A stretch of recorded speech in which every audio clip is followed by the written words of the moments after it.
ने साफ साफ कह दिया, भूमध्य सागर किसी की बपौती नहीं है, ये एक इंटरनेशनल वाटरवे है और इस पर सभी का बराबर हक है। लेकिन अब इसमें तीसरा पक्ष आ गया है, नाटो। जी हाँ, वही मिलिट्री गठबंधन जिसे दुनिया की सबसे ताकतवर नौसेना माना जाता है, और इसने भी भूमध्य सागर में एंट्री कर ली है। पूरा मामला अब सिर्फ सागर तक सीमित नहीं रहा, अब यह वैश्विक बन चुका है। दरअसल तुर्की ने नाटो से मदद मांगी। उसने कहा, जल्दी सेना भेजो, भारत आ गया है, खतरा है। लेकिन दोस्तों, जो प्लान तुर्की ने बनाया था वह सिर से पैर तक फेल हो गया।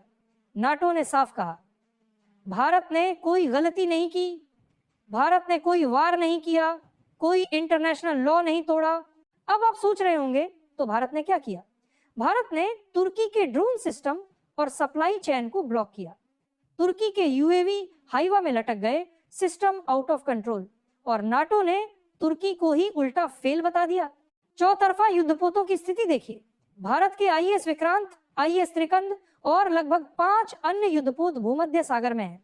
वहीं तुर्की के 22 युद्धपोत पहले से गश्त पर थे, लेकिन नाटो की एंट्री ने पूरा मामला पलट दिया।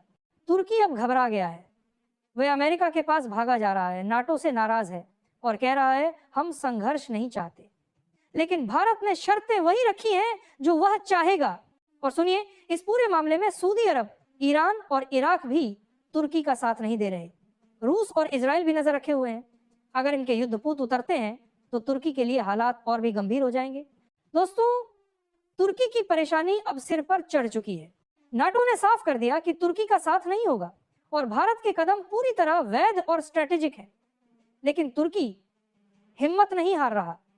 उसने यूएन में कूद लगाई, 18 देशों का संगठन बनाया जिनमें अधिकांश मुस्लिम देश हैं, ताकि भारत की स्थायी सदस्यता को रोका जा सके। लेकिन सुनिए, इस बार तुर्की अकेला पड़ गया। सऊदी अरब, ईरान, इराक ने साफ कह दिया, तुर्की की बात में हमारा कोई लेना देना नहीं। और वहीं भारत के साथ इजराइल खड़ा है। रूस ने भी चेतावनी दे दी कि अगर तुर्की कोई भी कदम उठाए तो रूस भूमध्य सागर में अपनी सबसे घातक ताकत उतार देगा। दोस्तों, अब सवाल यह है, तुर्की क्या करेगा? अमेरिका से मदद की गुहार कर रहा है, लेकिन अमेरिका भी इस खेल में सीधे नहीं कूद सकता। भूमध्य सागर में किसी देश की दादागिरी नहीं चल सकती। यहाँ से दुनिया का बड़ा व्यापार गुजरता है, सुएज नहर के रास्ते से। तुर्की ने सोचा था कि नाटो के साथ मिलकर भारत को दबा देगा, लेकिन अब सारा प्लान पलट गया।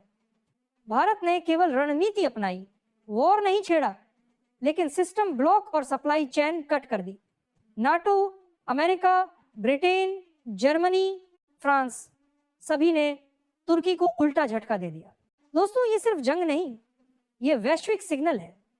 भारत ने दिखा दिया कि जो अंतर्राष्ट्रीय कानून और व्यापारिक मार्ग हैं उनका सम्मान करेगा, लेकिन अपनी सुरक्षा और अधिकारों पर समझौता नहीं करेगा।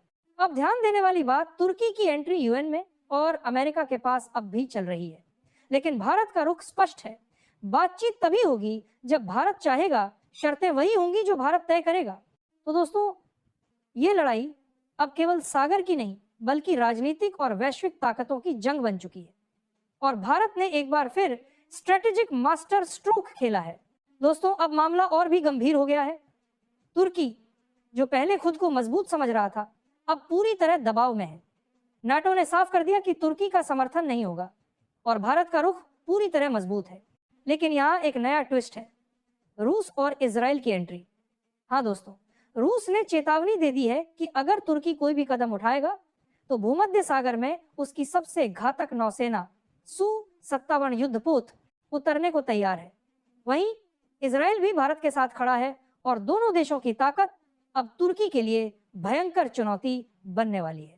तुर्की अब अमेरिका की तरफ देख रहा है, मदद की गुहार लगा रहा है, लेकिन अमेरिका भी सीधे हस्तक्षेप नहीं कर सकता। भूमध्य सागर का भूगोल और व्यापारिक रास्ते इस बार भारत के पक्ष में है। सुएज नहर से गुजरने वाला व्यापार और रणनीतिक स्थिति भारत को फायदा दे रही है। दोस्तों, तुर्की की रणनीति अब पूरी तरह फेल हो चुकी है।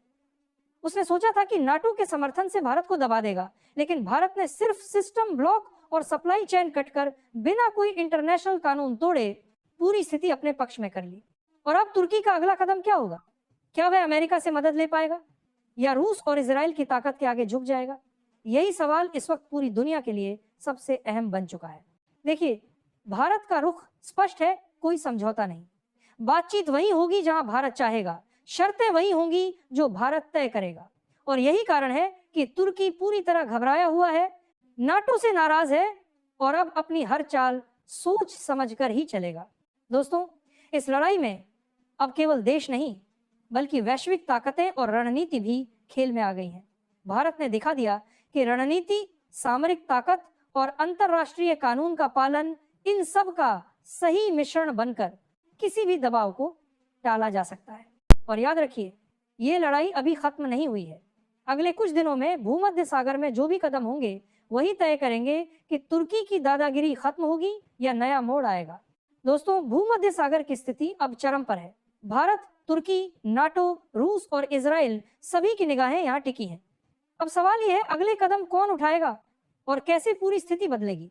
तुर्की अब पूरी तरह घबराया हुआ है। नाटो ने उसका साथ नहीं दिया, अमेरिका सीधा हस्तक्षेप नहीं कर रहा और रूस और इजराइल भारत के पक्ष में खड़े हैं। यही वजह है कि तुर्की अपनी अगली चाल सोच समझकर ही चला सकता है।